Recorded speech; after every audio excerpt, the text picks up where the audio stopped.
एक बार दो मित्र जंगल से गुजर रहे थे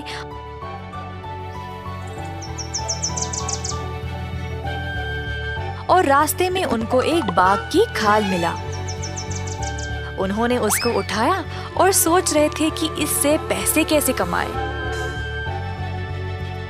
अलग अलग योजनाएं के बारे में सोचने लगे, परंतु उनके दिमाग में कुछ नहीं आया, केवल एक ही विचार जिसमें उनको लोगों को बेवकूफ बनाना पड़े। अंत में उन्होंने एक योजना बनाई और एक दूसरे से वादा किया कि अगर कुछ भी गड़बड़ हुआ तो वे एक दूसरे की मदद करेंगे।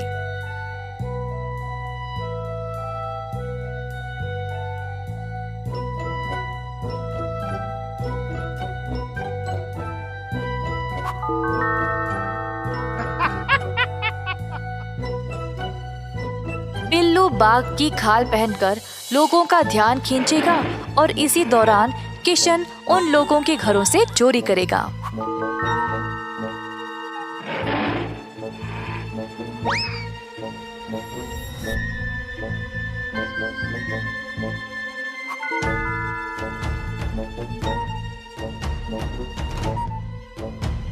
दोनों दोस्त यह काम आराम से करने लगे।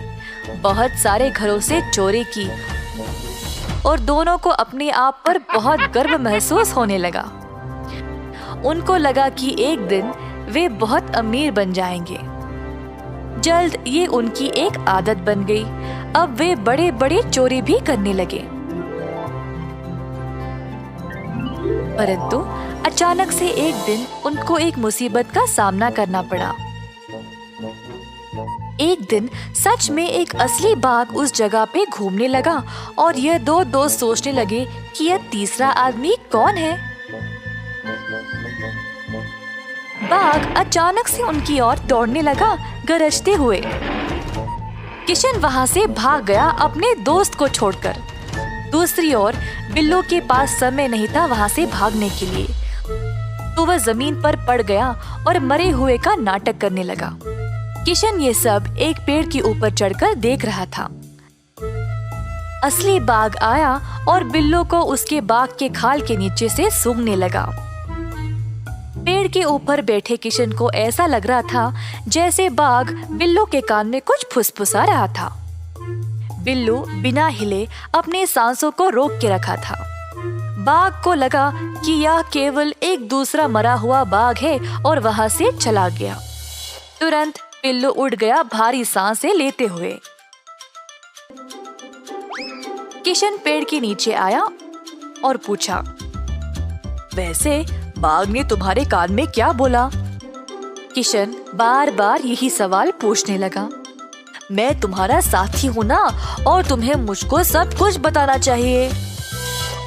बिल्लू ने जवाब दिया, हम दोनों ने एक दूसरे से वादा किया है कि हम हमेशा एक दूसरे की मदद करेंगे, और तुम मेरी जान की परवाह किए बिना ऐसे सवाल कर रहे हो। खैर, तुमको जानना है ना कि बाघ ने मुझे क्या बोला? उसने मुझे तुम जैसे कंजूस लोगों से दूर रहने को बोला, और अब मैं वही करूँगा। कृपया मुझे मत छोड़ो, मुझे माफ कर देना दोस्त, मैं ऐसा कभी भी नहीं करूँगा, पर कृपया मुझसे दोस्ती नहीं तोड़ना।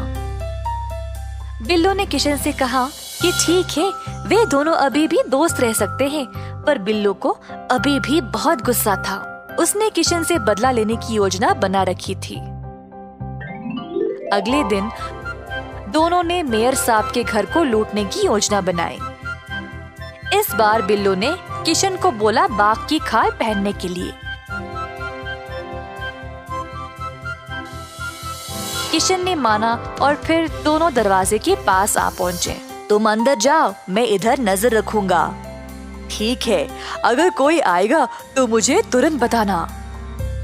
किशन चुपचाप से अंदर गया और सारा सोना पैसा चोरी करने लगा। इसी दौरान बिल्लू ने दूर से मेयर साहब को वापस आते हुए देखा। बिल्लू बदले के लिए इसी मौके का इंतजार कर रहा था।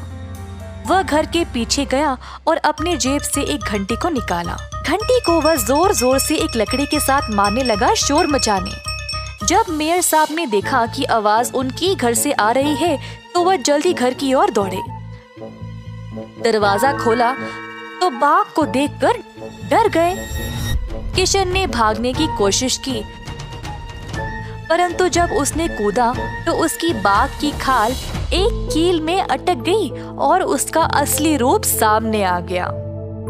मेयर साहब ने तुरंत किशन को पकड़ लिया और अंत में उसको जेल की सलाखों के पीछे डाल दिया।